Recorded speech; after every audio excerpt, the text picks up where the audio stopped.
je ne peux pas laisser terminer cette célébration sans dire un petit merci quand même. Même un gros merci. Pas un petit, un gros. Un merci à tous ceux qui sont là, à mes frères évêques qui sont venus d'ailleurs, à ceux qui n'ont pas pu venir, celui du Rwanda est peut-être encore en route d'ailleurs.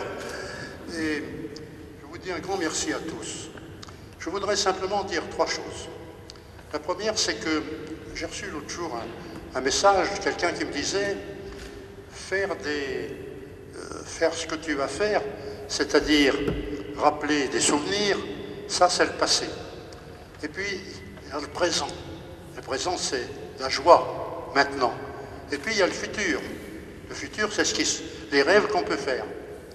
Alors, je voudrais simplement dire, pour ce qui est du passé, pas grand-chose, parce que notre ami Alain a dit beaucoup de choses, trop élogieuses d'ailleurs. Mais je voudrais dire ce que Saint Léon disait à ses diocésains. Il leur disait, le rôle de la fonction ne doit jamais nous séparer des autres. La fonction ne doit jamais nous séparer des autres, quels qu'ils soient. Humblement, je dis que j'ai essayé de vivre ça. Je ne sais pas si j'y suis arrivé, mais j'ai essayé de vivre cela dans le diocèse. Jamais que la fonction d'évêque, qui peut paraître pour un chef, c'est pas un chef l'évêque, c'est un père, que la fonction d'évêque ne sépare jamais personne de nous. C'est difficile, j'ai dû faire beaucoup de fautes dans cela, mais c'était mon chemin. Voilà, c'était mon chemin. C'est ce que j'ai essayé de faire, c'est que dans ma vie d'évêque émérite, je continue de faire un peu, mais pas avec la même autorité, évidemment. Et puis, ça a été tout ce passé qu'on a cité, sur lequel je ne reviens pas trop, c'est quand même de souligner l'aide importante qui était dans ce diocèse. Combien de personnes, on l'a dit, se sont mises en œuvre, en route, et combien d'autres bénévolement se sont mis au travail. Je ne peux pas ne pas citer ma secrétaire Lucette qui est très malade, et je ne peux pas citer non plus Daniel, mon vicaire général, et puis beaucoup d'autres. L'évêché, c'était une ruche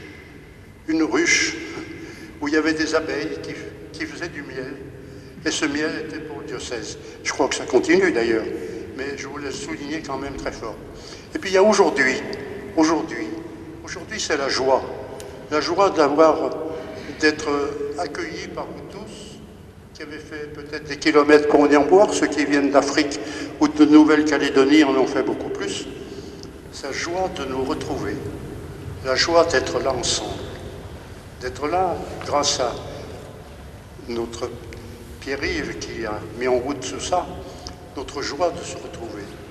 La joie de se retrouver, c'est la joie de continuer d'être ensemble, chacun à sa place, chacun à sa place. Marthe Robin, pour qui j'ai fait le procès de béatification, disait, dans l'Église, chacun doit être à sa place. Pas les uns au-dessus des autres, pas les uns à côté des autres, mais les uns avec les autres. Et je crois que c'est bien ça, l'Église. Et puis pour l'avenir, pour l'avenir, j'ai pas grand-chose à dire. On ne peut pas faire des rêves à tout âge. On peut faire des rêves quand même. Eh bien, le rêve que je fais aujourd'hui, c'est devant la manière dont l'Église est maltraitée par toutes sortes de choses, c'est de redonner envie d'aimer l'Église encore plus. C'est ça le rêve que je fais. On dit que l'Église est pécheresse. Non, elle n'est pas pécheresse. Elle n'est jamais pécheresse, l'Église. C'est ses membres qui sont pécheurs. Mais l'Église est pure. L'Église est un écrin qui illumine le monde. Et ça, il faut nous le rappeler sans cesse. Et je voudrais dire simplement ça, ce soir. Mon rêve, c'est que nous aimions tous l'Église encore davantage maintenant, parce qu'on la critique, que nous aimions encore tous davantage notre pape François, qui aussi est critiqué, et que j'ai eu la joie de rencontrer il n'y a pas très longtemps. Il m'avait invité, par son secrétaire particulier, à venir le voir. Je suis venu le voir, humblement. Nous avons causé. Voilà, il n'y avait rien d'officiel, rien d'extraordinaire. C'était simplement une petite rencontre comme ça. Voilà, mais mon message final, c'est aimons l'Église, et aimons-la encore davantage maintenant qu'elle est en difficulté parfois. Aimons-la, elles ont tout pour qu'elle soit aimée des autres. Ainsi soit-il.